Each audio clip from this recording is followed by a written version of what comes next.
Okay, let's dive into this, because the narrative we're unpacking in today's explainer is just incredibly fascinating. At first glance, it reads kind of like a shattered fairy tale. But as we're going to see, it actually reveals a profound masterclass on focus, time management, and setting boundaries. The story paints this picture of a world gone completely mad. We're talking about a whispering forest just filled with jarring illusions and really dangerous distractions. But hidden right at the center of all this chaos is a figure who actually holds the secret to navigating our own chaotic modern lives. So we're going to explore exactly how the clockmaker saves time.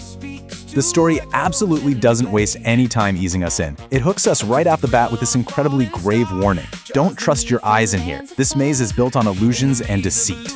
We are stepping into a hidden, whispering forest where reality itself is completely fractured. And this isn't just a physical maze, right? It's a psychological one. The wizard who controls this forest has woven an environment designed entirely to distract, confuse, and just derail anyone who enters. It's honestly a brilliant metaphor for that constant barrage of information and deceit we face every single day. If you trust everything you see in this maze, well, you're going to instantly lose your way. Just think about the absolutely bizarre cast of characters that get drawn into this chaotic trap. We've got 5 wanderers treading through whispering leaves, just desperately trying to find their way. There's a sorceress reciting spells, a really surreal rabbit without a shade, and a boy speaking to echoes that just whisper his own secrets back to him.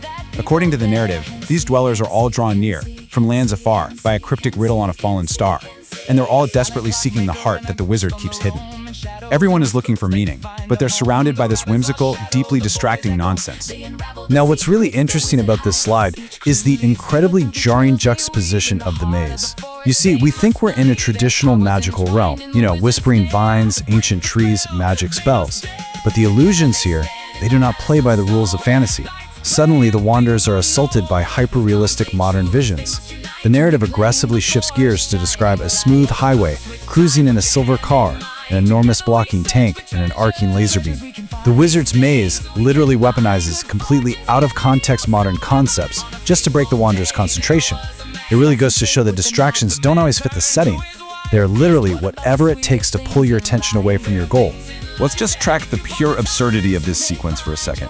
One moment, our narrator is cruising down a long highway in a silver car, the engine humming smoothly, desert stretching out as far as the eye can see. The next second, a shimmering heat haze on the horizon reveals a massive, enormous tank that is completely blocking the entire road. And if that wasn't crazy enough, right after that, a laser beam shoots out of the car, arcing into the surrounding rainbows. I mean, it is completely ridiculous. But that's exactly the point. The illusions are so loud, so overwhelming, and so intensely nonsensical that you kind of can't help but stop and stare. They're designed to completely paralyze your progress.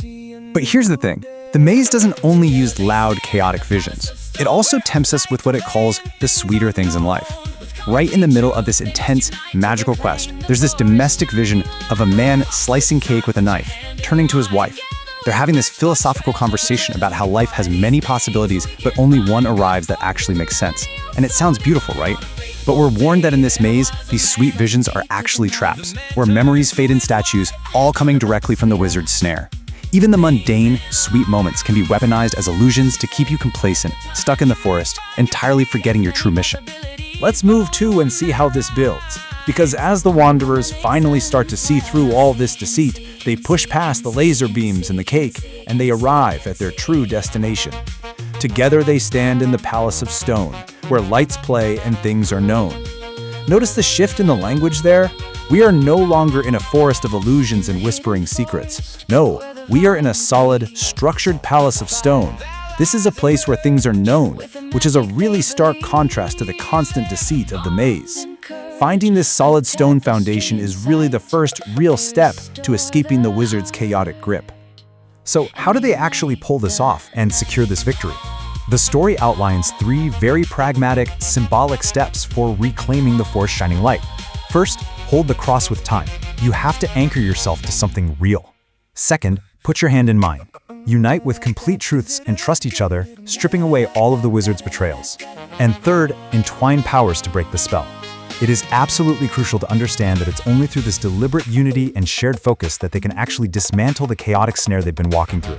But there's a pretty sobering detail hidden in the narrative here. Remember those 5 wanderers we met at the very beginning, treading through the leaves? Well, it's explicitly stated that 5 were caught in a trace, but only the other 3 can now win. The stakes of this surreal journey are just incredibly high. Not everyone makes it through the illusions. Some are forever distracted by those laser beams, or they're lulled to sleep by the sweeter things in life. Escaping the maze requires a level of discipline that, frankly, not everyone possesses. Which brings us, finally, to the hero of our explainer. Deep inside this palace of stone, completely insulated from the whispering vines, the tanks, the sorceress, and all those echoes, we find the clockmaker. And what is he doing? He's simply making clocks. And he makes them with absolute precision. We learn he does this so that the heart is bonds and courage. In a world built entirely on deceit and distraction, the clockmaker is our grounded anchor. He's an artisan utterly dedicated to his craft. He isn't out there fighting the illusions. He's simply ignoring them by remaining relentlessly focused on his work. Of course, the maze has one final trick up its sleeve. As the clockmaker works, someone bursts in with this desperate, whimsical distraction. They ask, what force makes the water part like this, and why do the fishes leap? They even claim that figuring this out could secure the forest for a month. I mean, it's the ultimate temptation, right? It sounds urgent, it's mysterious, and it feels incredibly important. The maze is practically begging the clockmaker to look up from his workbench, to engage with the absurdity, and to just spend a little bit of time pondering those leaping fishes. So the crucial point is how he responds. He doesn't get angry, he doesn't go investigate the water, he simply replies, "I'm afraid I don't have time to ponder such questions." It is just a brilliantly pragmatic, honestly almost hilarious refusal to engage with the nonsense. He completely recognizes that pondering leaping fishes in a magical forest is just a bottomless pit of wasted energy. By refusing to give the illusion his attention, he strips it of its power entirely. He protects his time by maintaining an absolute, ironclad boundary. And this brings us right to the core takeaway from this bizarre, fascinating story. The clockmaker's secret is that extreme focus on your craft is the ultimate boundary against illusion.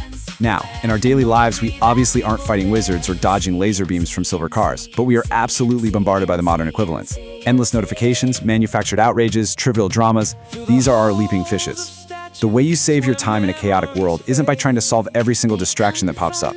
It's by building your own palace of stone, finding your craft, and having the courage to simply say, I don't have time to ponder this. Which leaves us with this final thought for you to carry forward today. Take a moment and really think about the daily distractions that pull you into the maze. If you set those boundaries, if you look at the noise and firmly decide to stop pondering the leaping fish in your life, what could you finally build with precision? The time is yours to reclaim, but you have to be willing to focus. Thank you so much for joining me for this explainer, and I really hope you take a bit of the clockmaker's discipline into your work today.